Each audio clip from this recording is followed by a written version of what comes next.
பரலோகத்திலிருந்து உங்களுக்கு என்ன கொடுக்கப்பட்டது மெனு கார்டு. முதல்ல என்ன செய்யணும்? படிக்கணும். படிச்சுட்டு இவைகள் எனக்கு சொந்தம் என்று விசுவாசித்து அவைகளை நான் பெற்றுக்கொள்கிறேன், அவைகள் எனக்கு உண்டானது என்பதை விசுவாசிக்கணும். பரலோகம் நமக்கு ஓப்பனா இருக்கிறது. பரலோகத்தில் தட்டவே வேணாம், அங்கே உங்களுக்கு ஓப்பனா இருக்கிறது. அங்கே கெஞ்ச வேணாம், அழ வேணாம். அங்கே நம்ம வரவேற்கப்படுகிறோம்.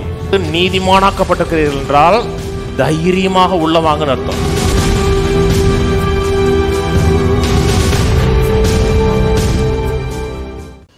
மார்க் 11ஆம் அதிகாரம் திருப்போம். விசுவாசத்தை குறித்து வேதத்தில் ஆண்டவர் பேசின மிகவும் முக்கியமான ஒரு காரியம் மார்க் 11:22 வாசிக்கிறேன். இயேசு அவர்களை நோக்கி, தேவனிடத்தில் விசுவாசம் உள்ளவர்களாக இருங்கள்.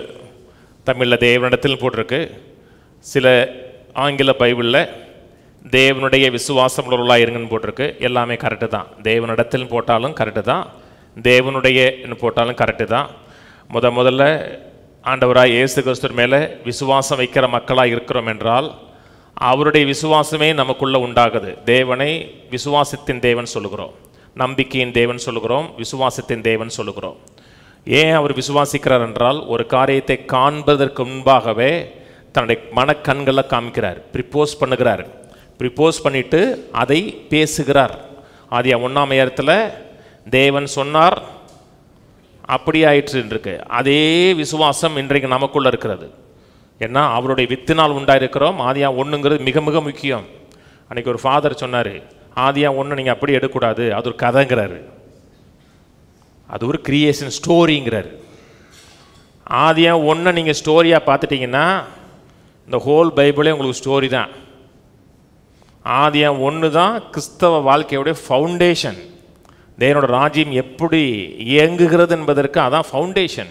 தேவன் சொன்னார், சொன்னபடி ஆயிற்று. அப்புறம் மனிதனை கர்த்தர் படைக்கிறார், தனது சாயலின்படி தனது ரூபத்தின்படி தன்னை போலவே படைக்கிறார். ஒரு காரியத்தை மனக்கண்களில் பார்ப்பான், எப்படி உருவாகணும் பார்ப்பான், அப்புறம் அதை பேசுவான், அவன் சொன்னபடியே ஆகும். அதே காரியத்தை இங்கே பேசுகிறார். தேவனிடத்தில் விசுவாசம் உள்ளவர்களாக இருங்கள். எவனாகிலும்னா யார் இந்த விசுவாசத்தை உடையவர்களாகினோம்? எவனாயினா ரோட்டில் போகிற கந்தசாமியும் குப்புசாமியும் கிடையாது. எவனாகிலும்னா தேவனிடத்தில் விசுவாசம் உள்ள எவனாகிலும், தேவனுடைய விசுவாசத்தை உடைய எவனாகிலும் இந்த மலையை பார்த்து நீ பெயர்ந்து சமுத்திரத்திலே தள்ளுண்டு போய் என்று சொல்லி தான் சொன்னபடியே நடக்கும் என்று இருதயத்தில் சந்தேகப்படாமல் விசுவாசித்தால் அவன் சொன்னபடியே ஆகும் என்று மெய்யாகவே உங்களுக்கு சொல்லுகிறேன். ஆதலால் நீங்கள் ஜெபம் பண்ணும் பொழுது எவைகளை கேட்டுக்கொள்வீர்களோ அவைகளை பெற்றுக்கொள்வோம் என்று விசுவாசியுங்கள், அப்பொழுது அவைகள் உங்களுக்கு உண்டாகும் என்று சொல்லுகிறேன். கடந்த 2 வாரமாக சுதந்தரிக்கும் விசுவாசம் பேசி வருகிறேன். தேவன் ஏற்படுத்தி வைத்திருக்கிற சகல நன்மைகளையும் எப்படி இன்ஹெரிட் பண்ணுவது, எப்படி பொசஸ் பண்ணுவது என்பதை குறித்து பேசி வருகிறேன். சொந்தம் பாராட்டுவது என்பதை குறித்து பேசி வருகிறேன். கிருபை கொடுக்கிறதை விசுவாசத்தினால தான் சுதந்தரிக்கிறோம். கிருபை கொடுக்காத எந்த ஒரு காரியத்தையும் விசுவாசத்தினால் சுதந்தரிக்க முடியாது. கிருபை என்ன கொடுக்கறன்னு அறியணும், அதற்கப்புறம் விசுவாசத்தில் சுதந்தரிக்கிறோம். இதுவும் சுதந்தரிக்கிறதை குறித்து பேசக்கூடிய ஒரு வார்த்தை. எவைகளை கேட்டுக்கொள்வீர்களோ அவைகளை பெற்றுக்கொள்ளுகிறேன், சுதந்தரித்துக் கொள்ளுகிறேன் என்று விசுவாசியுங்கள். எது சுகத்தை விரும்புகிறீங்களா, வெற்றியை விரும்பலாம், நல்வாழ்வை விரும்பலாம், எதை விரும்புகிறீர்களோ விரும்புகிறதை பெற்றுக்கொள்ளுகிறேன். அந்த விரும்புகிறது தேவனுடைய கிருபையினால் அருளப்பட்டிருக்கிறது. நான் விரும்புகிறதுனால அவர் கொடுக்கல, அவர் கொடுக்கறதுனால நான் விரும்புகிறேன். சுகம் கொடுக்க விரும்புகிறார், நல்வாழ்வு கொடுக்க விரும்புகிறார், தீர்க்காயுசு கொடுக்க விரும்புகிறார், என் வாழ்க்கையில் ஒரு நன்மையும் குறைவிடாத வாழ்க்கை கொடுக்க விரும்புகிறார். அதை நான் பெற்றுக்கொண்டேன் என்று விசுவாசிக்கிறேன், அப்பொழுது அவைகள் உங்களுக்கு உண்டாகும். முதல்ல விசுவாசிக்கிறேன், அப்புறம் உண்டாகுது. 23 விசுவாசத்தை பற்றி பேசுறாரு. ஆனால் 23 ஜெபம் கிடையாது, 24 ஜெபமும் உள்ளடக்கி இருக்கிறது. நான் சொன்னது புரியுதுங்களா? 23 ஜெபம் கிடையாது. எவனாகிலும் இந்த மலையை பார்த்து, மலைன்னு சொல்லும் பொழுது பிரச்சனைகளை பார்த்து, போராட்டங்களை பார்த்து, சவால்களை பார்த்து பேசணும். பிரச்சனைகளை தேவன்கிட்ட பேசக்கூடாது. ஏன்னா பிரச்சனைகளை தேவன் உருவாக்கலை. எந்த கடனோ கஷ்டமோ தீமையோ அதை தேவனால் உருவாக்கலை, தேவனால் நம்முடைய வாழ்க்கையில் வரலை. தேவனால் வராத காரியத்தை தேவனிடத்தில் பேசக்கூடாது. நன்மையான எந்த ஈவும் பூர்ணமான எந்த வரமும் தேவனிடத்திலிருந்து வருகிறது. தேவனிடத்தில் கம்யூனிகேட் பண்ணும் பொழுது அவரிடத்திலிருந்து வருகிற காரியங்களை தான் அவரிடத்தில் கம்யூனிகேட் பண்ணணும். அவரிடத்திலிருந்து வராத காரியத்தை, அவருடைய கிருபையினால் எனக்கு கொடுக்கப்படாத காரியத்தை நான் அவர்கிட்ட டீல் பண்ணக்கூடாது. அப்போ கடன் இருக்கிறது, கஷ்டம் இருக்கிறது, தீமை இருக்கிறது, பலதரப்பட்ட வியாதிகள் இருக்கலாம். அப்போ என்ன செய்யணும்னா அதை பார்த்து பேச சொல்றார். கடனே, வியாதியே, வறுமையே, இவைகளை என் வாழ்க்கையில விட்டு வெளியே போ என்று சொல்லுங்கிறார். ஏன்னா தேவனுடைய விசுவாசம் உன்னை விசுவாசிக்கிறது, அப்புறம் பேசுகிறது. ஆதியா ஒன்னுடைய பிரின்சிபலே அதான், உன்னை விசுவாசிக்கிறது அப்புறம் பேசுகிறது. அதை குறித்து கர்த்தர்ட்ட டிஸ்கஸ் பண்ண வேணாம். ஏன்னா எந்த வியாதிக்கோ, எந்த பலவீனத்துக்கோ, எந்த மரணத்துக்கோ கர்த்தர் காரணர் கிடையாது. வேதம் சொல்லுகிறது, பிசாசு திருடவும் கொல்லவும் அழிக்க வருகிறான் அன்றி வேறொன்றுக்கு வரான். அது திருடுகிறதா இருக்கிறது என்றால், கொள்ளுகிறதா இருக்கிறது என்றால், இந்த வாழ்க்கையை தீமையை ஏற்படுத்தி கொடுக்கிறது என்றால் கர்த்தரிடத்தில் வரவில்லை. வியாதி கர்த்தரிடத்திலிருந்து வரல, தரித்திரியம் கர்த்தரிடத்திலிருந்து வரல, வாழ்க்கையில எந்த சமாதானமற்ற காரியங்களும் கர்த்தரிடத்திலிருந்து வரல. கர்த்தரிடத்திலிருந்து வரலன்னா கர்த்தர்ட்ட அதை பேச வேணாம். அதை யார் கொடுத்தானோ அவர்கிட்ட பேசுங்க. நான் சொன்னது புரியுதுங்களா? யாரும் அது கர்த்தரை கொடுக்கல, அப்ப கர்த்தர்ட்ட பத்தி பேசவே கூடாது. கர்த்தாவே எடுத்து போடும், அது ஓ வேலைப்பா. நான் என்ன செய்யணும், நான் என்ன அருளி இருக்கேன்னு சொல்லு. என்ன மாதிரி உன்னை என்னுடைய உக்கிரான காரண படைச்சிட்டேன். அன்னைக்கு அவர் சொன்னாரு, இந்த கோபின்னு ஒருத்தர் நீயா நானும் எடுப்பார் தெரியுமா? தெரியும், உங்களுக்கு எல்லாரும் தெரியும், எனக்கும் தெரியும். அவர் இது ஒரு சின்ன கிளிப்பிங்ஸ், 1 நிமிஷம் ஷார்ட்ஸ் இங்கே வந்துச்சு. ஒரு பெரிய பணக்காரன்ட்ட பேசிட்டு இருந்தாராம். அந்த பணக்காரர் சொன்னாராம், 2 பேரும் ஃபோனை வச்சுருப்போம், உனக்கு ஃபோன் வருதா எனக்கு ஃபோன் வருதான்னு பார்ப்பாண்டார். அவர்கிட்ட 2 மணி நேரம் பேசினாரா, அவருக்கு ஒரு ஃபோன் கூட வரலையா. இவருக்கு ஃபோன் வந்துகிட்டே இருந்துச்சான். அவர் சொன்னார், நீ பெரிய ஆள் ஆயிட்டீங்கன்னா எல்லா பிரச்சனையும் சால்வ் பண்ணக்கூடிய ரீதியில் நீ வந்துடணும். மற்றவங்கள வச்சுட்டு நீ மேலே போகணும். பிரச்சனையை சால்வ் பண்ணிட்டே இருக்கக்கூடாது. கர்த்தர் பிதாவின் வலது பரிசத்தில் போய் உட்காந்துட்டார், பெரிய ஆள் ஆயிட்டார். அப்படின்னா என்ன அர்த்தம்? அவன் கிள்றான், இவன் இடிக்கிறான், அதை அவர்கிட்ட பேசக்கூடாது. என்ன, உங்களை இந்த பூமியில் உக்கிரான காரணம் வச்சிட்டாரு. உங்களுக்கு ஒரு அதிகாரம் கொடுத்து ஒரு ஆஃபீஷியலை வச்சு இதை நீ டீல் பண்ணுன்னு சொல்லிட்டாருன்னா அவரை அமைதியாக உட்கார வைக்கணும். சொன்னது புரியுதுங்களா? அது அவர்கிட்ட பேசக்கூடாது. ஏன்னா அவர் திருடன் கிடையாது, அவர் கொல்றவர் கிடையாது, அவர் அழிக்கிறவர் கிடையாது. அப்படி சொன்னது தேவதூஷணம். ஏசு சொன்னார், பிசாசை எதிர்த்து நில்லுங்கள், அப்பொழுது அவன் ஓடி போவான். இது ஒரு எளிமையான காரியங்க, ஆனால் நிறைய கிறிஸ்தவர்களுக்கு தெரியாத காரியங்க. ரொம்ப பேசிக் தான், விசுவாசத்துடைய அஸ்திபாரம் இது தெரியாது. அவங்க என்ன சொல்றாங்க, எல்லாம் நான் கர்த்தர்ட்ட கொடுத்துட்டேன், எல்லாம் மேலே இருக்கவே பார்த்துக்குவான், அவரா பார்த்து என்ன கொடுக்குறாரோ நான் வாங்கிக்குவேன், நன்மையை கொடுத்தாரோ நன்மையை வாங்கிக்குவேன், தீமையை கொடுத்தா தீமையை வாங்கிக்குவேன். தீமையை பொறுக்க முடியலன்னா ஆண்டவர்கிட்ட, ஆண்டவரை இதை பொறுத்து கொள்ள கிருபை கேட்பேன். இது என்னன்னா சோம்பேறித்தனம். அதாவது சொல்லுவாங்க நோ ஃபால்ட் ரிலீஜன்பாங்க. நோ ஃபால்ட் ரிலீஜன்னா நடக்கிற எதுக்கு எனக்கு சம்பந்தம் கிடையாது. நல்லது நடந்துச்சுன்னா கர்த்தருடைய கிருபை, கெட்டது நடந்தாலும் கர்த்தர் ஏதே ஒரு காரியத்தை நம்ம கொண்டு சோதிக்கிறாரு, இதுக்கு எனக்கும் சம்பந்தமே கிடையாது. ஏன்னா எல்லாமே என் வாழ்க்கை அவர் கையில் இருக்கு. அவர் என்னை எப்படி நடத்துகிறாரோ நான் அப்படி நடக்கட்டும்னு அவர்கிட்ட டோட்டலாக சரண்டர் பண்ணிட்டேன்.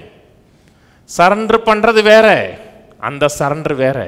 அந்த சரண்டர்களோட வார்த்தைக்கு சரண்டர் பண்ணுறது. உலகத்தில் நடக்கிற தீமைக்கும் குறைவுகளுக்கும் சரண்டர் பண்ணிடக்கூடாது. தீமைகள் வருது, பொல்லாது வருது, வறுமை வருதுன்னா எதிர்த்து நின்றணும். இயேசு நாமத்தில் வியாதியே, பலவீனமே, நோயே, உன் கையே என் சரீரத்திலிருந்து எடு, என் பிள்ளையின் மேல் எடு, என் குடும்பத்தின் மேல் எடு, என் தொழில் மேல் எடு, என் வியாபாரத்தின் மேலிருந்து எடு. அப்படி சொன்னா அவன் சொன்னபடி ஆகும். நீங்க சொன்னீங்களா? சந்தேகப்படாமல் சொன்னா நடக்கும். அவருக்கு எப்படி நடக்குமோ அதே போல நடக்கும். ஏன்னா அவருடைய ஸ்தானாதிபதி நம்ம. கர்த்தர் நம்மை ஒரு மிகப்பெரிய பொறுப்புல ஒப்படைச்சிருக்கிறார். உங்களுக்கு அந்த பொறுப்பு தெரியுதே இல்லையோ, அசுத்த ஆவிகளுக்கு நீங்க ரெஸ்பான்சிபிள் பர்சன், உக்கிரானக்காரன் தெரியும். அப்ப எதை தேவன்கிட்ட பேசணும்? சுகத்தை பத்தி பேசுங்க, நீடி ஆயுளை பத்தி பேசுங்க, நல்வாழ்வை குறித்து பேசுங்க. ஒரு பிசினஸ்ல முன்னேறணுமா? பண ஆசையே எல்லா தீமைக்கும் வேறுங்கிறீங்களா? என்ன ஒரு பிசினஸ்ல முன்னேறணுமா? பெரிய பிரேக் த்ரூ அடையணுமா, அதை அவர்கிட்ட டிஸ்கஸ் பண்ணுங்க. ஆண்டவரே உங்களோட வார்த்தை அப்படி சொல்லுது, உங்களுடைய வசனத்தை நான் விசுவாசிக்கிறேன், இது என் வாழ்க்கையில் உண்டாயிருக்கிறது என்பதை நான் விசுவாசிக்கிறேன், நான் பெற்றுக்கொண்டேன்னு சொன்னீங்கன்னா அவரோடு இணைந்து நீங்கள் மூவ் ஆகிறீங்கன்னு அர்த்தம். அதனால் நீங்கள் ஜெபம் பண்ணும்பொழுது எவைகளை கேட்டுக்கொள்வீர்களோ, ஆங்கிலத்தில் எவைகளை விரும்புவீர்களோ இருக்கு. எதை விரும்புறீங்க? எல்லாமே விரும்புகிறேங்க அப்படி சொல்லக்கூடாது. ஹோட்டலில் போய் என்ன விரும்புகிறீங்க?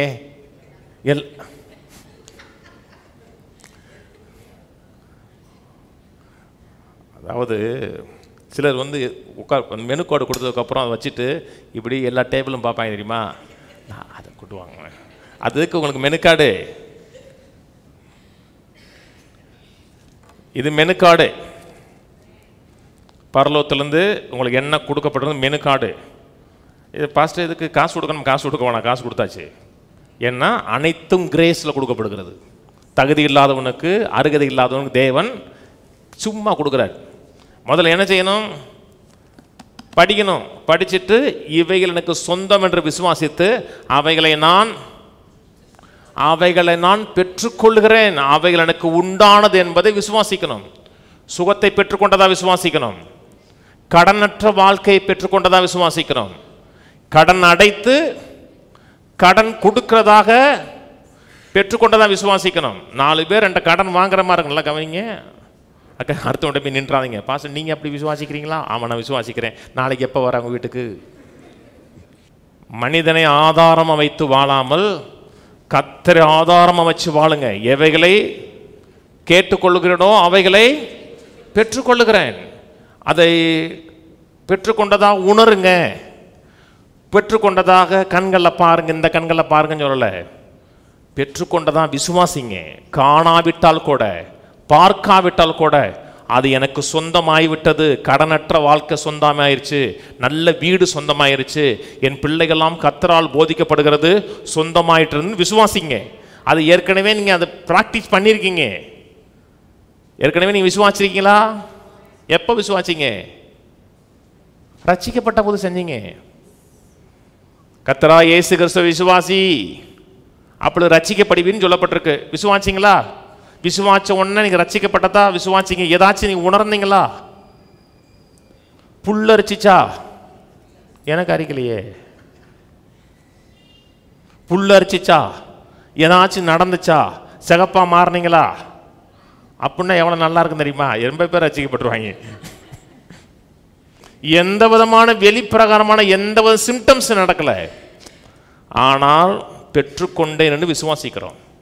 ரட்சிக்கப்பட்டவனான்னு கேட்டோம்னா, ரட்சிக்கப்பட்டவன் சில நேரத்தில் செயல்பாடுகள் ரட்சிக்கப்பட்டதுக்கும் அவனுக்கு சம்மந்தம் இல்லாமல் இருக்கு. ஆனால் அவருக்கு தெரியுது நான் ரட்சிக்கப்பட்டேன். ஏன் தெரியுது? விசுவாசிக்கிறார். அதுலேயே டிராவல் பண்ணோம்னா அதனுடைய கனிகள் கொஞ்ச நாள் வரும். எவைகளை கேட்டுக்கொள்கிறனோ அவைகளை நான் பெற்றுக்கொள்ளுகிறேன், சுதந்திரித்துக் கொள்ளுகிறேன் விசுவாசிங்க. அந்த பெற்றுக்கொள்ளுகிறேங்கிற வார்த்தை லம்பனோங்கிற வார்த்தை. லம்பனோன்னா எடுத்துக்கொள்ளுகிறேன், சுதந்திரிக்கிறேன், அபகரிக்கிறேன் அர்த்தம். அபகரிக்கிறேன்னா அடுத்தவன் லேண்ட் அபகரிக்கல, எனக்கு சொந்தமானது. அது விலை கொடுத்து, ரத்தத்தினால விலை கொடுத்து வாங்கப்பட்டு எனக்கு கொடுக்கப்பட்டிருக்கிறது, என்னுடைய எல்லைக்குட்பட்டிருக்கிறது.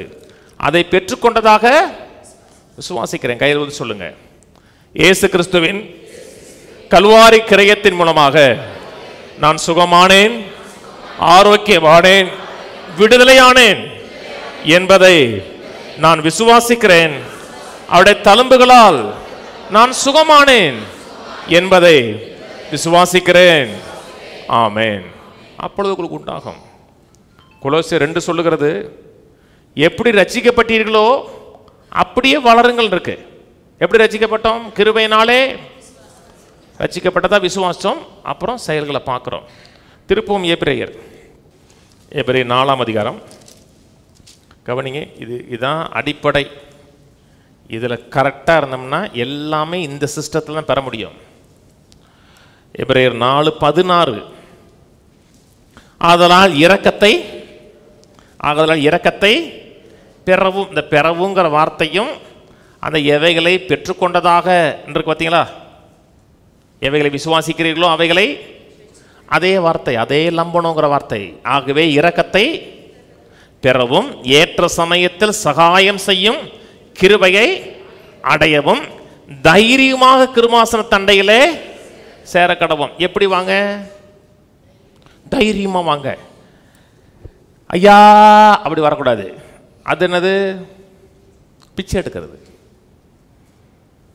கர்த்தர் விசுவாசிகளை பிலீவராத்தான் உண்டாக்கியிருக்காரா தவிர பெக்கரா உண்டாக்கல. ஜெபம் பண்ணுவோன்னா அழக்கூடாது. தைரியமா வாங்கன்னா அரகண்டா வாங்கன்னு சொல்லலை. தைரியமா வாங்கன்னா அது உங்களுக்கு ரைட்ஸ் இருக்குன்னு அர்த்தம். வீட்டுக்குள்ள போகும்போது தைரியமா போறோம். ஏன்? அங்கே நமக்கு ரைட்ஸ் இருக்குது, ப்ரிவிலேஜஸ் இருக்கு. அங்கே உள்ள போவதற்கு நமக்கு அனுமதி இருக்கிறது, அந்த இடத்துல இருப்பதற்கு நமக்கு உரிமை இருக்கிறது. அதனால தான் தைரியமா போறோம். எல்லா இடத்துக்குமே தைரியமா போக மாட்டோம். ஒரு இடத்துக்கு தைரியமா போறோம்னு அர்த்தம் அங்கே போவதற்கும் அங்கே இருப்பதற்கும் ரைட்ஸ் கொடுக்கப்பட்டிருக்கிறது, உரிமை கொடுக்கப்பட்டிருக்குன்னு அர்த்தம். அங்கே தங்குவதற்கு உரிமை இருக்கிறது. அங்கே போய் தட்டுங்கன்னு சொல்லலை. நான் சொன்னது புரியுதுங்க? அந்த தட்டுங்கள் திறக்கப்படுமா, அது வேற. தட்டுங்கள்னா பெர்சிஸ்டண்டா இருங்க நீங்க சொல்றாரு. பரலோகம் நமக்கு ஓப்பனா இருக்கிறது. பரலோகத்தில் நீங்க தட்டவே வேணாம், அங்கே உங்களுக்கு ஓப்பனா இருக்கிறது. அங்கே கெஞ்ச வேணாம், மழை வேணாம். அங்கே நம்ம வரவேற்கப்படுகிறோம். நம்முடைய குறைகளின் மத்தியில், நம்முடைய பலவீனத்தின் மத்தியிலையும் கர்த்தர் நம்மை நேசிக்கிறார். நம்முடைய பாவங்களை நமக்கு எதிராக நிறுத்தலை. ஒருவேளை தேவனுக்கு பிரியமில்லாத காரியம் செஞ்சிருந்தா கூட அந்த பாவங்களை எதிராக நிறுத்தலை. கர்த்தர் மன்னிக்கிறார். பாவங்களை நினையாதிருப்பேன்னு சொல்லியிருக்கிறார். அக்கிரமங்களையும் பாவங்களையும் நினைக்கவே மாட்டேன்னு சொல்லியிருக்கிறார். மன்னித்து அவர் சமூகத்தில் வருவதற்கு நீதி என்கிற வஸ்திரத்தை கொடுத்திருக்கிறார். நீதிமானா நீங்க? அந்த நீதியின் வஸ்திரம் இருக்குதான் என்ன அர்த்தம்? அந்த கல்யாண வீட்டில் இருக்கிற அத்தனை உங்களுக்கு சொந்தம்னு அர்த்தம்.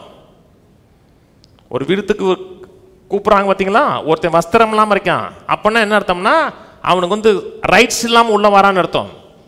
கர்த்தர் உங்களுக்கு உள்ள வரும் பொழுது கர்த்தர் நம்ம கொடுக்கறது என்னது? நீதியின் வஸ்திரத்தை கொடுக்கிறார். நீதியின் வஸ்திரம் கொடுக்கப்பட்டிருக்கிறோம், அத்தனை உங்களுடையது. கெட்ட குமாரன் வாரான் தெரியுமா? அவன் கெட்ட குமாரனாங்க, கெட்ட குமாரன் தான், ஆனால் நல்ல பையங்க. அவன் எந்த விதத்தில் நல்ல பையனா? தப்பு பண்ணால் கூட அப்பாட்ட ஓடி வந்தான்.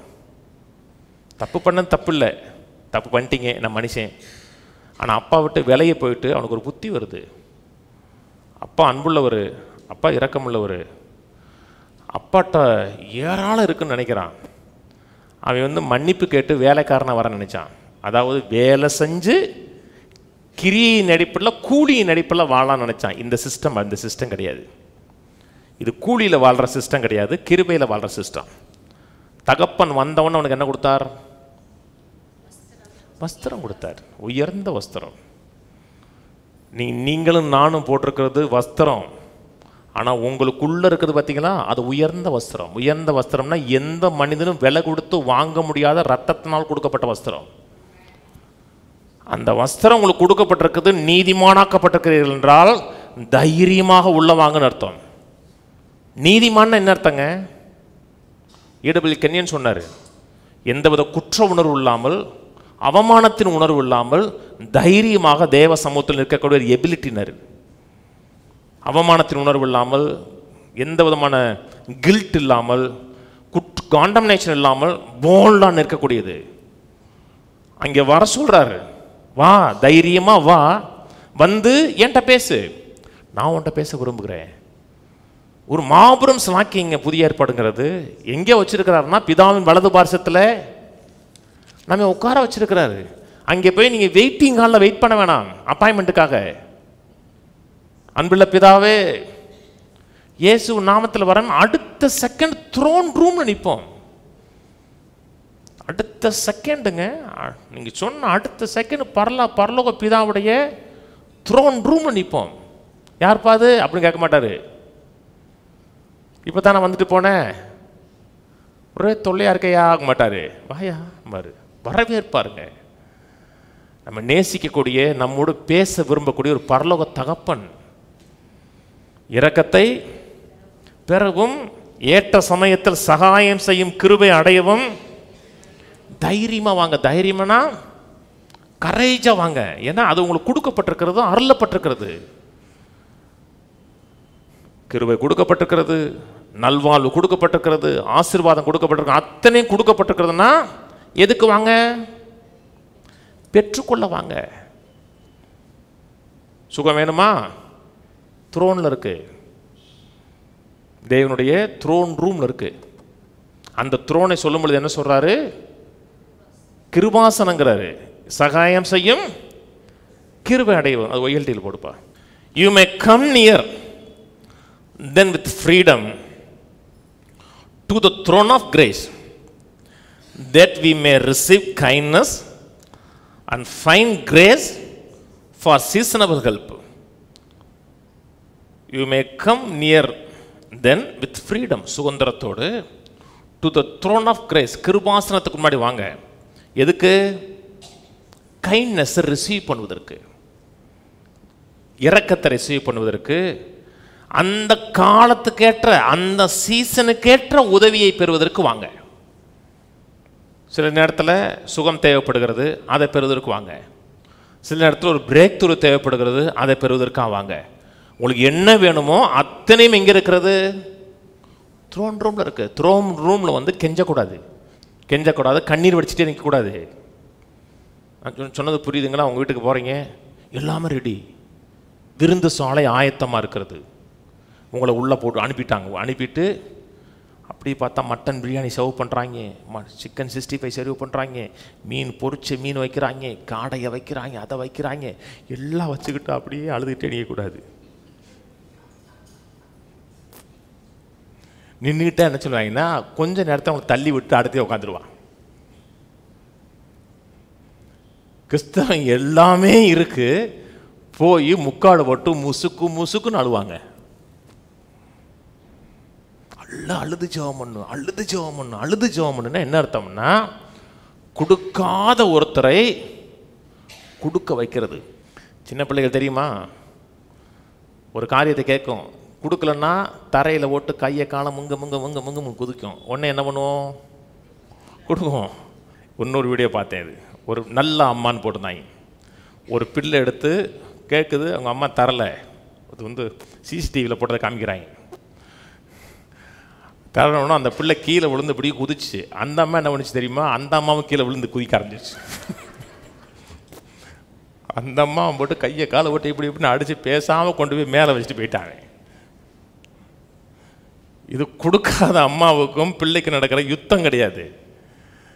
அந்த ஸ்டோருக்குள்ளே உங்களை விட்டுறாருன்னா அத்தனையும் உங்களுடையது. அதனால் இரக்கத்தை பெறவும்னா பெற்றுக்கொள்ளவும் அடையவும் தைரியமாக உள்ளவாங்க. 1 தீமோத்தேயு 6:12 சொல்லுகிறது, விசுவாசத்தின் நல்ல போராட்டத்தை போராடு, நித்திய ஜீவனை பற்றிக்கொள். நித்திய ஜீவனை அந்த லே ஹோல்டு பண்ணு, அதுவும் அதே லம்பணுங்கிற வார்த்தை. பற்றிக்கொள்னா இருக்க பிடிச்சிக்கோ, குடுக்காலுக்கு பிடிச்சிக்கோ. விசுவாசத்தின் நல்ல போராட்டத்தை போராடுனா தேவனோடு போராட வேணாம். தேவனுக்கு நமக்கு யுத்தமே கிடையாது. தேவன் ஒரு காரியத்தை கொடுக்க விரும்பலை என்றால் நீங்கள் என்னதான் போராடினாலும், நித்தியம் வரை போராடினாலும் அவர்கிட்ட பெறவே முடியாது. தேவன்கிட்ட சண்டை கிடையாது. விசுவாசத்தின் நல்ல போராட்டம் போராடுன்னு இருக்கு. நான் சொன்னது புரியும். விசுவாசம் நல்ல போராட்டம்னா, ஒரு காரியத்தை பெற்றுக்கொண்டேன்னு விசுவாசிக்கிறீங்களா? உடனே மனது சொல்லும், எங்கே பெற்றுக்கொண்டங்க, இவ்வளோ பிரச்சனை இருக்குது, இவ்வளோ போராட்டம் இருக்கிறது, நடக்கிற சம்பவங்களை சுற்றி முழுக்க பாரு. எது உனக்கு நல்லா இருக்குது, எது உனக்கு இன்பமாக இருக்குது, எது உனக்கு ஆசீர்வாதமாக இருக்குன்னு சொல்லி சுற்றி இருக்கிற அத்தனை காரியங்களையும் மறுமாக்கப்படாத மனது உங்களை வந்து அட்டாக் பண்ணும். அந்த நேரத்தில் தான் விசுவாசத்தில் நல்ல போராட்ட இல்லை. நீ 1000 காரியங்களுக்கு எதிராக இருந்தாலும் சரி, எனக்கு அது கிடைக்கல, என் வாழ்க்கையில் இல்லைன்னு என் உணர்வுகளும் சிந்தனைகளும் சொன்னாலும் சரிதான், வசனம் சொல்லுது, ஆகவே நான் பெற்றுக்கொண்டேன்னு விசுவாசிங்கன்னா, நீங்கள் எதை பெற்றுக்கொண்டேன்னு விசுவாசிங்களோ அது வாழ்க்கையில் பார்க்க முடியும். என்ன பிசாசு இருப்பான், பிசாசு 1000 எண்ணங்களை 1000 சிந்தைகளை உள்ள வைப்பான். அத்தனை மத்தியில் பெற்றுக்கொண்டேன் என்று விசுவாசிக்கிறோம், உறுதியாக விசுவாசிக்கிறோம், இதை நான் அடைந்துட்டேன்னு விசுவாசிக்கிறோம். ஆனால் சபையில் என்ன சொல்லி கொடுக்குறாங்கன்னா பேசிவாக இருப்பாங்க. பேசிவாருன்னா கடவுள் கொடுப்பாரு. பேசிவாக இருக்கக்கூடாது, பொசஸர்ஸாக இருக்கணும். பொசசிவாக இருக்கக்கூடாதுங்க, பொசஸர்ஸாக இருக்கணும். பொசஸர்னா சொந்தம் பாராட்டுகிறவர்கள், எனக்கு சொந்தம் என்று உறுதி பாராட்டுகிறவர்கள். சுகம் எனக்கு சொந்தம், நல்வாழ்வு எனக்கு சொந்தம், வெற்றி எனக்கு சொந்தம் என்று சொந்தம் பாராட்டுகிறவர்கள். அதனால தான் விசுவாசத்தில் நல்ல போராட்டத்தை. சாது மாதிரி இருந்தீங்கன்னா, இன்னைக்கு ஒரு நாள் கொஞ்சம் விசுவாசத்தில் அக்ரெசிவாக பேசினாருன்னா என்ன சொல்லுவாங்கன்னா, ஏப்பா உன்னை பார்த்தா விசுவாசி மாதிரி தெரியல. விசுவாசினே அவருக்கு தெரியுமா? சாதுவா சோத்திரம், ஹல்லேலூயா, அம்மா நல்லா இருக்காங்களா, அப்பா சோத்திரம். அதாவது ரொம்ப அப்படி உரியறணும். அப்படியே அவர்னா யாரு? ஆவிக்குரிய ஆளு. எப்படி இருக்கீங்க, நல்லா இருக்கீங்களா? அண்ணா விசுவாசி மாதிரி தெரியல, பேச்சா பாரு வாங்க. அதாவது அப்படி உரியறணும் பேச்சில். இதெல்லாம் நாடகம். அப்படித்தான் எப்பயுமே இருப்பார் அவரு. அதெல்லாம் நாடகம். நீங்கள் கர்த்தர் உங்களை மனுஷனாக தான் படைச்சிருக்கிறாரு. உன்னை பெற்றுக்கொண்டன்னு விசுவாசிங்க.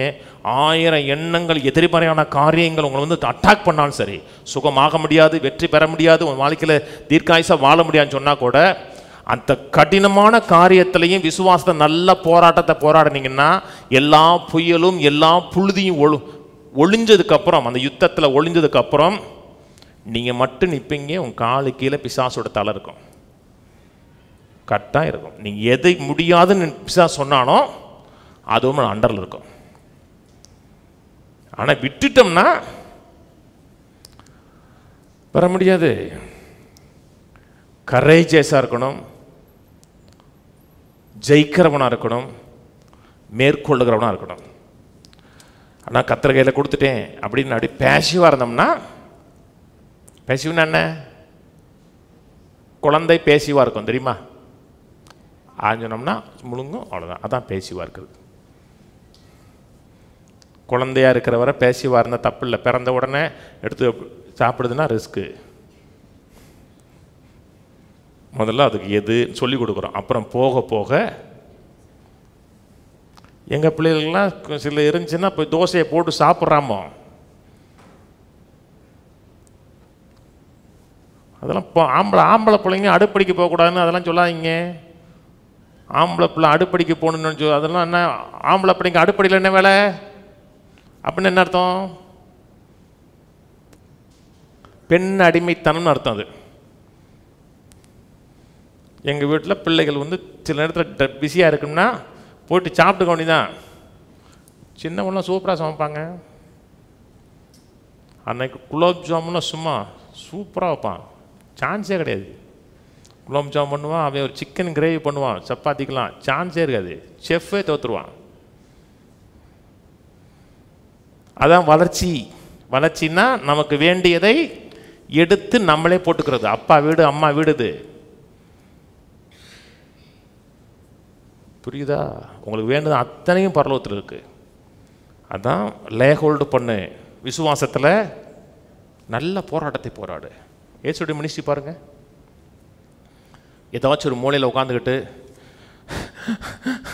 அப்படியே காத்துக்கிட்டு அழுதுகிட்டு, என்னை கவனிக்கிறதுக்கு ஒருத்தருமே இல்லையே அப்படிங்கிறவன கர்த்தர் சுகமாக்கலை. என்னை நேசிக்கிறதுக்கு ஒருத்தன் இல்லை.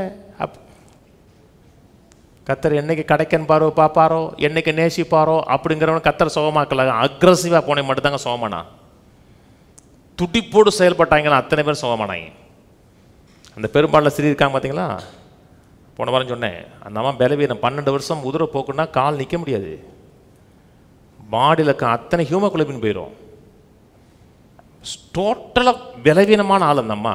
எழுதுறாங்க, மனது 1000 யுத்தங்கள் பண்ணும். இப்படி போறையே எவனாச்சும் பார்த்துட்டானோ உன்னை கொண்டுட்டா என்னாகிறது? அப்போ தான் நம்ம ஃபைட் பண்ணுது. விசுவாசத்தில் நல்லா போராட்டம் பண்ணி, இப்படி போறையே அறிவில்லையா உனக்கு? இன்கேஸ் உன் தொட்டு சுகமாகலைன்னா உன் கதி என்ன ஆகிறது? முடிச்சிடுவாங்களே.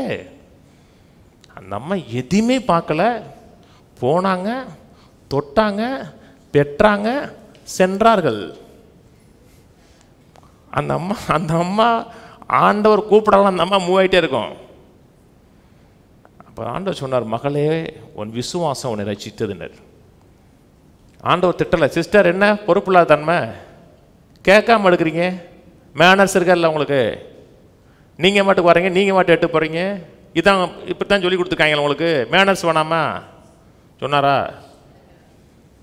கொஞ்சம் காத்துருமா, பொறு, ஏன் அவசரப்படுற, அவசரமாக போயிட்டு இருக்கோம்ல அப்படி சொல்லலை. அவர் அவசரமாக போயிட்டு இருந்தாரா? அவசரமான வேலையை போயிட்டு இருந்தாருங்க. நின்று அந்த அம்மாட்ட பேசி அந்த அம்மாவை அப்ரிஷியேட் பண்ணார். விசுவாசம் காத்திருக்காதுன்னா நாம் பெற்றுக்கொள்ள வேண்டும் என்று நம்ம கையில் இருக்க வேண்டும் என்று எதை விரும்பினாரோ அதை பெறுவதற்கு காத்திருக்காது. மற்றது காத்திருக்கலாம், சில காரியத்துக்கு காத்திருக்கலாம், அவருடைய கைடன்ஸ் வர வரை காத்திருக்கலாம், அது வேற. உங்கள் கையில் இருக்கணும், சுகம் இருக்கணும், நல்ல பிள்ளைகள் இருக்கணும், அதெல்லாம் கர்த்தர் விரும்புகிறாங்க, இதெல்லாம் கர்த்தர் கொடுக்குறாருங்க. அதுக்காக காத்திருக்க வேணாம், போகணும், லேகோல்டு போடணும். ஒருத்தன் வர்றான், சோம்பேறிகள் சுகமே ஆகலைங்க. இயேசுடைய மினிஸ்ட்ரியில் அத்தனை பேரும் அக்ரெசிவாக இருந்தால் சுகமானா, தெரிஞ்சதான் சொல்கிறேன். இயேசு ஒரு வீட்டில் பேசுகிற, வீடு முழுக்க ஃபுல்லாக இருக்குது, வீடு ஃபுல்லாக இருக்குன்னா அத்தனை பேரும் விஐபிஸ் உட்காந்துருப்பான், பரிசேயர்கள் உட்காந்துருக்காங்க. நம்ம என்ன பண்ணுவோம், பிராத்தம் இல்லைன்னு இருப்போம். சுகமானோம்னா நமக்கு ஒரு இடம் இருக்காதா? ஒரு இடம்ல என்ன அர்த்தம், இன்னைக்கு கொடுத்து வைக்கல. அதாவது மக்கள் ஹிண்டுசத்துல தான் வெளியே வந்துட்டாங்க, புத்திலாம் மாறலை. ஒரு இடத்துக்கு போகிறவங்க தடுக்கிட்டாங்கன்னா அவசகுண மாதிரி தண்ணி கொடுமா மைய இருக்காங்க தெரியுமா? அப்போ இன்னும் நீங்கள் மாறலை, நீங்கள் பார்த்து நடந்துருக்கணும். கல் திறக்காமல் இருக்கிறதுக்கு, பூனை போயிடக்கூடாது. நல்ல காரியம் பேசும் கெவிலி சத்தம் கிடைச்சா இன்றைக்கி சந்தோஷப்படுறவங்களா இருக்காங்க தெரியுமா? கெவிலினா பெரிய பள்ளி, கரும்பள்ளி. நான் மக்கள்கிட்ட மூவ் ஆனதுனால சொல்கிறேன். போகிறான், இல்லை வீட்டை உடைச்சிட்டான், அப்புறம் பார்த்துக்கலாம், அவனுக்கு அப்புறம் வீடை ரிப்பேர் பண்ணி கொடுத்துக்கலாம், சோமாயிட்டோம்னா ரிப்பேர் பண்ணி கொடுத்துக்கலாம், உள்ளே இறக்கணும். விசுவாசம் எக்ஸ்கியூஸ்லாம் சொல்லாதுங்க. விசுவாசம் அக்ரெசிவாக இருக்குங்க. அது உங்களுக்கு சொந்தம்னா கட்டாயம் போகும். இந்த இடத்துல சொல்கிறோம், உதாரணம் தான் சொல்கிறேன். எல்லாருக்கும் 2 பவுன் மோதிரம் கொடுக்குறேன்னு இருக்கு. ஒரு 1000 பேர் இருக்காங்க. எப்படி போவீங்க? வரிசையில் நிற்பீங்களா? வரிசையாவது கரிசியாவது முண்டிட்டு சட்டை கிட்ட கிழிஞ்சா கூட வாங்கிட்டு வெளியே வருவோம். வாங்கிட்டோம்டா அம்மா. அதுதான் அக்ரெசிவ். அந்த அக்ரெசிவ் காமிச்சிங்கன்னா பெற முடியும். பெறதுக்கு 2 காரியம். ஒன்று, என்ன கொடுக்கப்பட்டிருக்குன்னு தெரியணும். விசுவாசத்தை பற்றிலாம் சிந்திங்க. எனக்கு அது விசுவாசம் இருக்கா இல்லையா அதெல்லாம் மேட்டரே கிடையாது. உங்களை நீங்கள் ஃபோக்கஸே பண்ணக்கூடாது. லேவியரா 1ஆம் அதிகாரத்தில் கர்த்தர் 3 பலியை பற்றி பேசுகிறார் தெரியுமா? 3 பலினா பலி செலுத்துகிற 3 பொருளை பற்றி பேசுகிறார். காளை, ஆட்டு, புறா. புறாவை செலுத்துகிறவனும் ஆசீர்வாதத்தை பெற்று போவான் தெரியுமா? காளையை செலுத்துகிறவனும் ஆசீர்வாதத்தை பெற்று போவான். ஆட்டுக்கடாவை செலுத்துகிறவனும் ஆசீர்வாதத்தை பெற்று போவான். அது 3மே கிறிஸ்துவுக்கு அடையாளம். கிறிஸ்து என்ன செஞ்சார் என்பதை குறித்த அறிவு உங்களுக்கு புறா குஞ்சு மாதிரி இருந்தால் கூட சுகத்தை பெற்றலாம். காளையை செலுத்துகிறவன் எவ்வளவு ஆசீர்வாதத்தை பெறுவானோ அதே அளவுக்கு தான் புறாவை செலுத்துகிறவன் பெறுவான். நான் சொன்னது புரியுதுங்களா? நீங்கள் புறாவை கொண்டு வரீங்களா? கிறிஸ்துவை குறித்த ரெவலேஷன் சிறுசாக இருக்கா பெருசாக இருக்கா? இருக்கிறத யூஸ் பண்ணுங்க. அப்புறம் கொஞ்சம் வளர்ச்சி அடைஞ்சதுக்கப்புறம் ஆட்டுக்குட்டி கொண்டு வந்துடலாம், அப்புறம் காளை கொண்டு வரலாம். அதில் என்ன, தேவனுக்கு செலுத்தக்கூடிய தேங்க்ஸ் கிவிங். இன்னைக்கு பலி செலுத்த வேணாம், தேங்க்ஸ் கிவிங். இருக்கிற விசுவாசத்தை யூஸ் பண்ணுங்க. நான் சொன்னது புரியுதுங்களா? இருக்கிற விசுவாசம்னா அவர் சிலுவையில் என்ன செஞ்சு முடித்தாருங்கிறத கொஞ்சம் அறிவு, அதை பயன்படுத்துங்க. முதல்ல என்ன கொடுக்கப்பட்டிருக்கிறது என்பதை அறியணும். 2வது காரியம், அதை சொந்தம் மாறாட்டணும். வீட்டில் மூத்த குமாரன் இருந்தான், நல்லவன், எதுவுமே சுதந்திரிக்கல. கிறிஸ்தவன் எப்படி மாறி இருக்குன்னா, உள்ள வரும்போது நிர்கதியாக வருவாங்க. ஏன்னா தங்களை தேவனுக்குன்பாக நிறுத்துவதற்கு ஒன்றுமே கிடையாது. ஏசப்பான்னு வருவாங்க. ஒன்றும் இல்லைப்பா உண்மை நம்பி வாரம் பாம்பாங்க. அப்புறம் ரட்சிக்கப்பட்டாங்க தெரியுமா, இப்போ ஸ்கோர் போடுவாங்க. நான் இவ்வளோ ஜெபம் பண்ணுறேன், இவ்வளோ பைபிள் வாசிக்கிறேன், நான் இவ்வளோ உத்தமமாக நடக்கிறேன், முன்னாடி தாடி இருந்துச்சு தாடி எடுத்துட்டேன், இந்த புறம்பான செயல்கள் நான் தோடு எடுத்துட்டேன், நகையை போடுறதை விட்டுட்டேன், எல்லாத்தையும் தூக்கி எறிஞ்சிட்டேன், என்னை சுகமாங்க ஆண்டவரே. இப்போ என்ன பண்ணுறீங்கன்னா சம்பாதிக்க நினைக்கிறீங்க. வளர வளர சம்பாதிக்கக்கூடாது. எப்படி நிர்கதியாக வந்து நின்னீங்களோ அதே போல தான் நிற்கணும். அவர் கிருபை என்ன கொடுக்குறாரோ சொந்த பாராட்டி எடுக்கணும். முதல்ல அபகரிக்கணுங்க. அபகரிக்கணும், இது எனக்கு அருளப்பட்டிருக்குன்னு அபகரிக்கணும். ஆனால் கிறிஸ்தவம் என்ன சொல்லிடுச்சுன்னா எல்லாமே அவர் கையில் இருக்குது. நீ ஆசீர்வாதமாக இருக்க போறியா, சாபமாக இருக்க போறியா, சுகமாக இருக்க போறியா, வியாதியாக இருக்க போறியா, கடனோடு வாழ போறியா, கடன் இல்லாமல் வாழ போறீங்களா, எல்லாம் அவர் மேலே இருக்கு. அவராக பார்த்து என்ன கொடுக்குறாரோ அது கொடுப்பார். எந்த அளவுக்கு கொண்டு போயிட்டாங்கன்னா ரட்சிக்கப்படுகிறது கூட அவருடைய முன்னறிதின் அடிப்படையில் தான் நடக்குங்கிறாங்க. நான் சொல்றது புரியுதா? கிறிஸ்தவத்தில் 2 தேர் இருக்கு, கால்வினிசம் ஆர்மினிசம் இருக்கு. அதெல்லாம் தெரியுமா தெரியாதா? ஒன்று கால்வினிசம், இன்னொன்று ஆர்மினிசம். கால்வினிசங்கிறது ஃபேக்டை நம்புறது.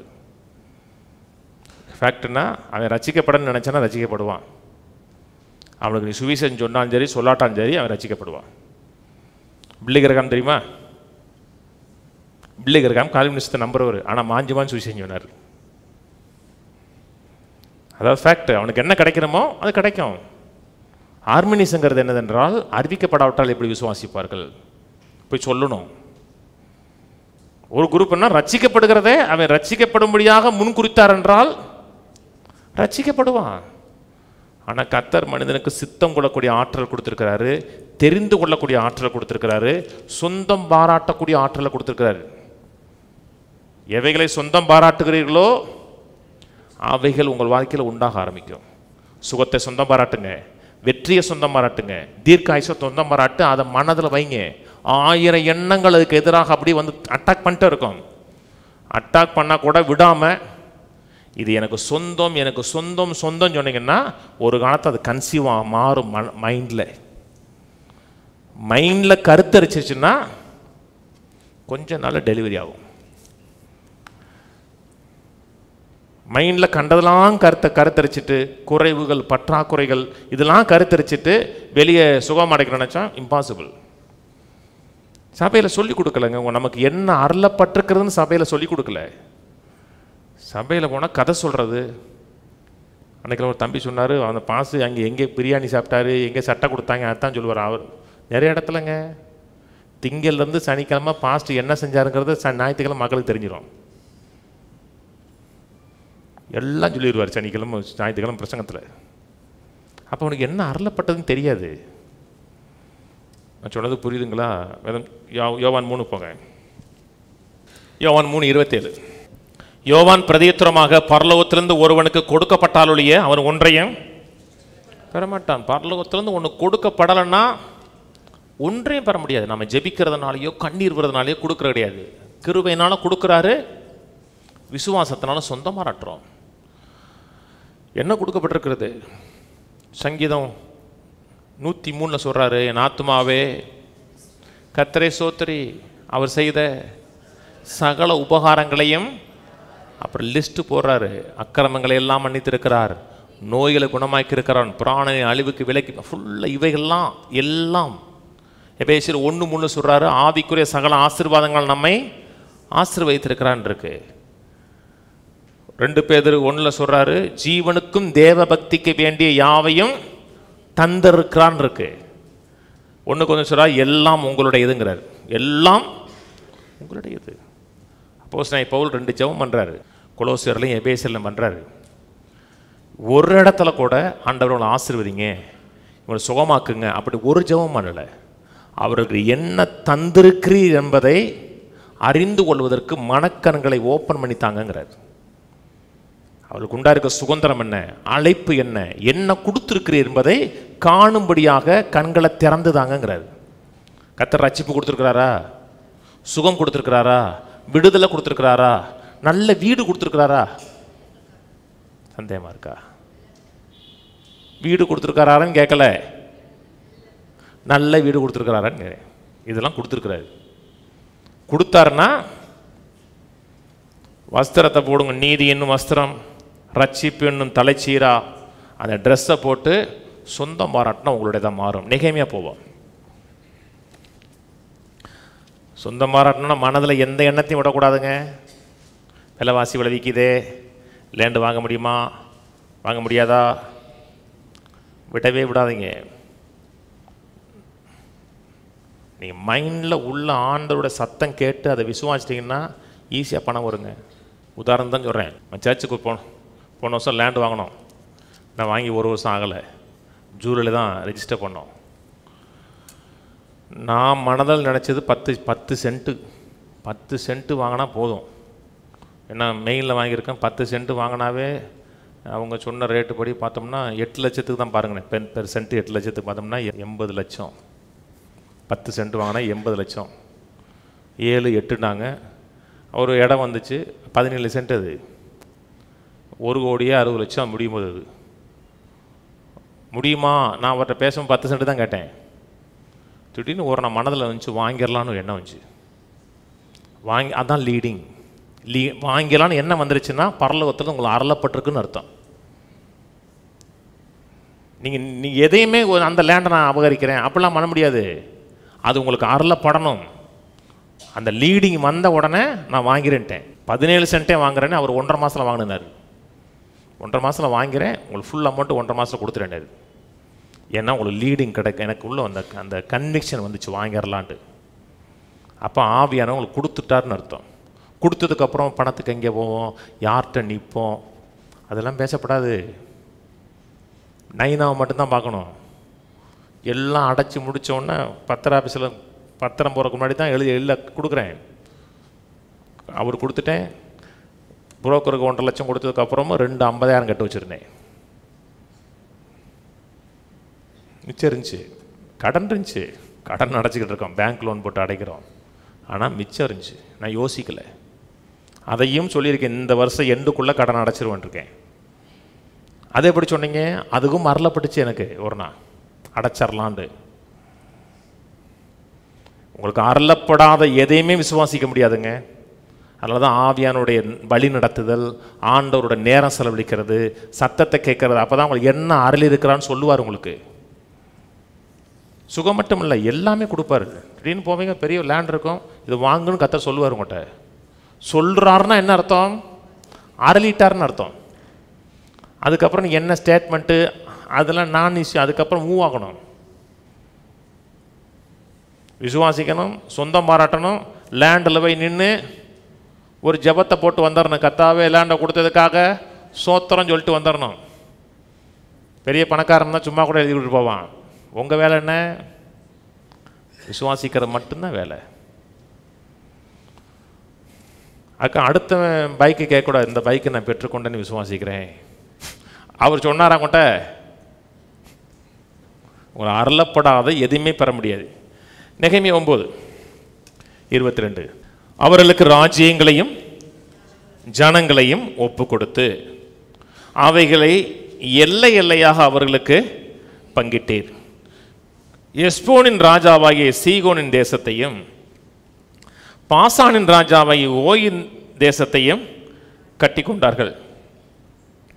அவர்கள் பிள்ளைகளை வானத்தின் நட்சத்திரங்களைப் போல பெருக பண்ணி சுதந்திரித்து கொள்ளும்படி நீர் அவர்கள் பிதாக்களுக்கு சொன்ன தேசத்தில் அவர்களை அழைத்து வந்தீர். எந்த தேசம்? சுதந்திரித்து கொள்ளும்படி அவர்கள் பிதாவுக்கு சொன்ன தேசம். இது உனக்கு சுதந்திரம் என்று சொன்ன தேசத்துக்கு அவர்களை அழைத்து வந்தீர். அப்படியே பிள்ளைகள் உட்பிரவேசித்து தேசத்தை சுதந்திரித்து கொண்டார்கள். நீ அவர்களுக்கு முன்பாக தேசத்தின் குடிகளாகிய கானானியரை தாழ்த்தி அவர்களையும் ராஜ்யங்களையும் தேசத்தின் ஜனங்களையும் தங்கள் இஷ்டப்படி செய்ய அவர் கையில் ஒப்பு கொடுத்தீர். அவர்கள் அரணான பட்டணங்களையும் செழுமையான பூமியும் கட்டிக்கொண்டு சகலவித உடைமைகள் நிறைந்த வீடுகளையும் வெட்டப்பட்ட துறவுகளையும் ஏராளமான திராட்சை தோட்டங்களையும் ஒலிவத்தோப்புகளையும் கனி கொடுக்கும் விருட்சங்களையும் சுகந்தரித்து கொண்டு புசித்து திருப்தியாகி கொழுத்து உம்முடைய பெரிய தயவினால் செல்வமாய் வாழ்ந்தார்கள். அழைத்து வந்தீர். எதுக்கு அழைத்து வந்தீர்? சுகந்தரிக்கும்படியாக சொன்ன தேசத்தை அழைத்து வந்தீர். அவர்கள் சூசுவான்னு உட்கார்ந்தார்கள் சொல்லலை. அவர்கள் என்ன செய்தார்கள்? அவர்கள் சுகந்தரித்து கொண்டு கனி கொடுக்கும் விருட்சங்களையும் சுகந்தரித்து கொண்டு அழைத்து வந்தார். என்ன செஞ்சாங்க? சுகந்தரிச்சாங்க. யாரை பற்றி பேசுகிறார்? இஸ்ரேல் மக்களோட செகண்ட் ஜெனரேஷனை பற்றி பேசுகிறார். ஃபர்ஸ்ட் ஜெனரேஷன் மிஸ் பண்ணிட்டான். ஃபர்ஸ்ட் ஜெனரேஷன் அழைத்து அவங்களத்தான் அழைத்து வந்தார். ஆனால் வந்தது அவங்களோட பிள்ளைகள் வந்தாங்க. அப்படியே பிள்ளைகள் உட்பிரவேசித்து அவன் உட்பிரவேசிக்கலை. 30 லட்சம் பேர் வந்து அவன் உட்பிரவேசிக்கலை. அவங்க உட்பிரவேசிக்க கூடாதுன்னு கர்த்தரோட சித்தமா? வனாந்தரத்தை சாகணுங்கிற கர்த்தரோட சித்தமா? கிடையாது. ஏன்? கிருபையா கர்த்தர் கொடுக்கிறதை லேஹோல்டு பண்ண தெரியல, சொந்தமாக தெரியல.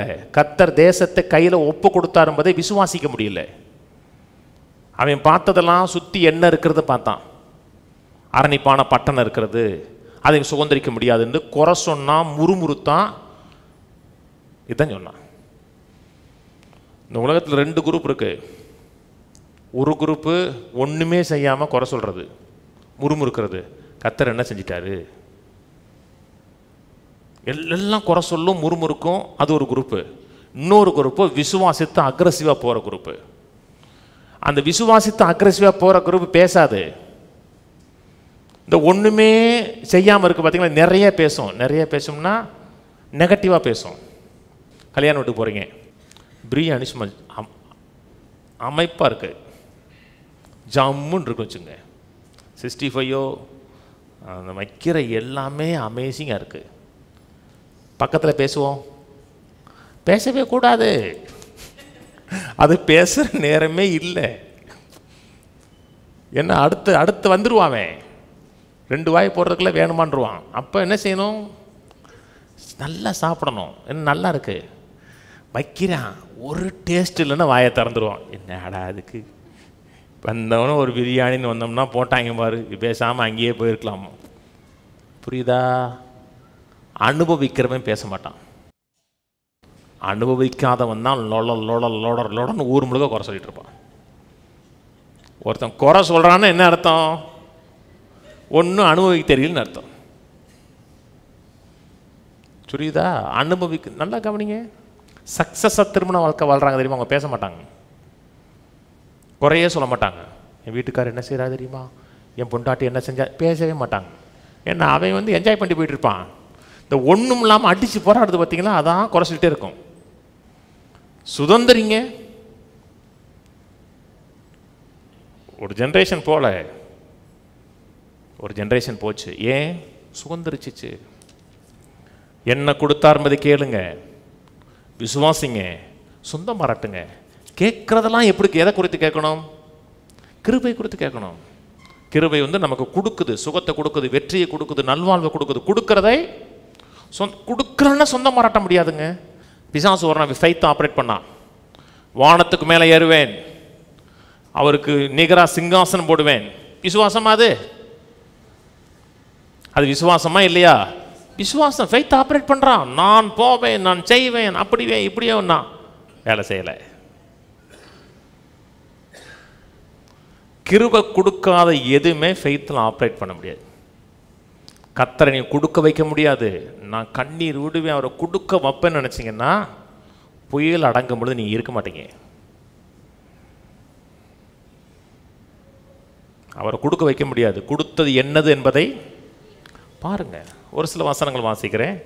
உபாகம் 1:8. உபாகம் 1:8. இதோ இந்த தேசத்தை உங்களுக்கு முன்பாக வைத்தேன், நீங்கள் போய் கர்த்தர் உங்கள் பிதாக்களாகிய ஆபிரகாமுக்கும் ஈசாக்குக்கும் யாக்கோபுக்கும் அவர்கள் பின்வரும் அவர்கள் சந்ததிக்கும் ஆணையிட்டு கொடுத்த அந்த தேசத்தை சுதந்திரித்து கொள்ளுங்க. வேத முழுக்க பாருங்க, இந்த வார்த்தை வரும். நான் கொடுத்தேன், நீங்க சுதந்திரிங்க. கொடுத்தது கிருபையினால கொடுத்தது. இஸ்ரவேல் மக்களை கொடுத்து சொல்றாரு, மற்ற மக்களை பார்க்கலும் நீங்கள் ஜனம் திரட்சியானவர்களாலேயோ மற்றவர்களை பார்க்கலும் நீங்கள் சிறப்பான செயல் உள்ள மக்களாலோ நான் உங்களை தெரிந்து கொள்ளலை. உங்களுடைய கிரியைகள் நல்லா இருந்துச்சு, மற்றவனை காட்டிலும் பெஸ்ட்டாக இருந்தீங்க, அதனால் தெரிந்து கொள்ளலை. நான் உங்களுமே இத்தனை அன்பின் அடிப்படையில் உங்களுக்கு கொடுத்தேனாரு. கர்த்தர் நமக்கு ஒன்று செய்கிறான்னா மற்றவனை காட்டிலும் பெஸ்ட்டுங்கிறனால கொடுக்கல, தேவன் நம்ம மேல் வைத்திருக்கிற அன்பு. விசுவாச வீரர்களை பற்றி படித்து பாருங்க, எல்லாருமே தேவனோட அன்புக்கு ரெஸ்பாண்ட் பண்ணுவாங்க. அவங்களாம் உத்தமர்களா பாவமற்றவர்களா? தேவனோட அன்புக்கு அப்படி ரெஸ்பாண்ட் பண்ணவங்க. அதாவது இப்போ அந்த ஆங்கில இண்டியன்ஸ் டான்ஸ் ஆட தெரியுமா? அப்படியே மேரேஜில் பார்த்து இல்லையா நீங்கள்? அது கை கூட்ட அப்படி ஆடுவாங்களாங்க, பார்த்து இல்லையா நீங்கள்? இப்போ அவன் இப்படி தூக்கும்போது நீங்கள் இப்படி இழுக்கக்கூடாது, அவன் அப்படி இழுக்கிறான்னா அப்படியே அங்கிட்ட மூவ் ஆகணும், அப்படியே. அப்போ தான் டான்ஸு. அவன் அப்படி சுற்றுனானா அப்படி சுற்றி வரணும், பார்த்தது இல்லையா? அந்த மூவுக்கு நம்ம அப்படி பதில் மூவ் கொடுக்கறது. கிருபை நம்ம மூவ் ஆகுது, நீங்கள் என்ன செய்யணும்? அப்படியே மூவ் ஆகணும். மூவ் ஆகுனா அது கிளாசிக் டான்ஸ் மாதிரி இருக்கும், போராடக்கூடாது. கிருபைங்கிறது மூவ் ஆகி போகிறது. அப்படியே கிருபை ஒரு இடத்துல செயல்படுறதுனாவே டான்ஸ் இருக்குங்க. டான்ஸுன்னா உள்ளத்தில் ஒரு டான்ஸு, ஒரு களி கூறுதல். அந்த இளையகுமாரன் வந்த உடனே வீட்டில் ஆடல் பாடல் இருந்துச்சு. அப்பாவுடைய மூவுக்கு மூவ் ஆகிறான். ஒருத்தன் உள்ள மூவ் ஆக மாட்டேக்கான், ஒருத்தன் உள்ள உட்காந்துட்டு. தேவைகளை பார்க்கலும் கர்த்தர் கொடுத்த கிருபை பெருசு பெருசு. பாவம் பெருகின இடத்தில் கிருபை அதிகமாக பெருகுதுன்னு இருக்கு. டிமாண்டை காட்டிலும் கிருபை பெருசு. பழைய ஏற்பாடு காலத்தில் எல்லாம் செய்ய நீ காமின்னுச்சு. இன்னைக்கு சப்ளை பண்ணுறாரு. சுகத்தை கொடுக்குறேன், வெற்றியை கொடுக்குறேன், நல்வாழ்வை கொடுக்குறேன். நான் என்ன செய்யணும்? மூவ் ஆகணும். அவர் கையை அப்படி தூக்குனார்னா அப்படியே போகணும். நான் வெறப்பா நிற்கக்கூடாது, அப்படின்னா போக முடியாது. கை கை கை அப்படியே ஃப்ளெக்சிபிளாக போகணும். டான்ஸ் தான் பார்த்து இல்லையா நீங்கள்? கிருபையும் விசுவாசமும் மூவ் ஆகும், இணைந்து மூவ் ஆகும், ஃப்ளெக்சிபிளாக மூவ் ஆகும். உபாகம் 1:21. இதோ உன் தேவனாய் கர்த்தர் அந்த தேசத்தை உனக்கு முன்பாக வைத்திருக்கிறார். உன் பிதாக்களுடைய தேவனாய் கர்த்தர் உனக்கு சொன்னபடியே நீ போய் அதை சுதந்திரித்துக்கொள், பயப்படாமலும் கலங்காமலும் இரு என்றேன். 38. உனக்கு முன்பாக நிற்கிற நூனின் குமாரனாய் யோசுவா அதில் பிரவேசிப்பான், அவனை திடப்படுத்து, அவனே இஸ்ரவேலுக்கு சுதந்திரமாய் பங்கிடுவான். கொள்ளையாவார்கள் என்று நீங்கள் சொன்ன உங்கள் குழந்தைகளும் இந்த நாளின் நன்மை தீமை அறியாத உங்கள் பிள்ளைகளும் அதில் பிரவேசிப்பார்கள். அவர்களுக்கு அதை கொடுப்பேன், அவர்கள் அதை சுதந்திரித்துக் கொள்வார்கள். ஃபுல்லாக வசனத்துக்கு மேலே வசனம். 2:2 சொல்கிறாரு. 2:19 மட்டும் வாசிப்போம். 2:10. அம்மோன் புத்திரருக்கு எதிராக சேரப்போகிறார், நீ அவர்களை வருத்தப்படுத்தவும் அவர்களோட போர் செய்யவும் வேண்டாம். அம்மோன் புத்திரன் தேசத்தில் ஒன்று உனக்கு சுதந்திரமாக கொடேன், அதை லோத் புத்திரருக்கு சுதந்திரமாக.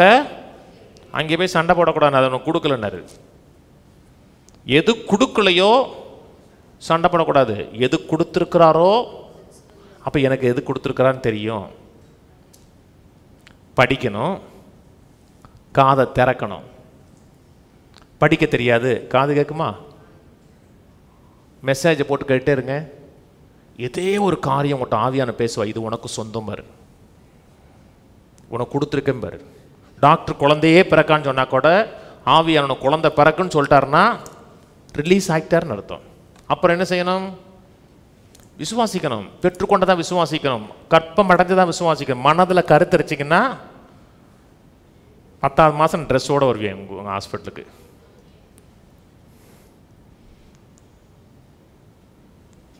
ஒரு பிரச்சனை அவர்கிட்ட இல்லை, நீங்கள் தான் விசுவாசிங்க. என்ன 13-14 அங்கே தான் சுதந்திரிக்க அந்த அந்த கிரிட்டிக்கல் பிளேஸ் அது. இன்றைக்கி மக்கள் அப்படிப்பட்ட மக்கள் தான். கர்த்தர் சொன்னார், தேசம் இப்படிப்பட்ட தேசம், பாலும் தேடும் ஓடுகிற தேசத்திலேயே பெட்டரான தேசத்தை பார்த்து வச்சுருக்கேன், போய் சுதந்திரிக்க பண்ணார். சில பார்க்க விரும்பினால 12 பேர் போயிட்டு வந்தாங்க.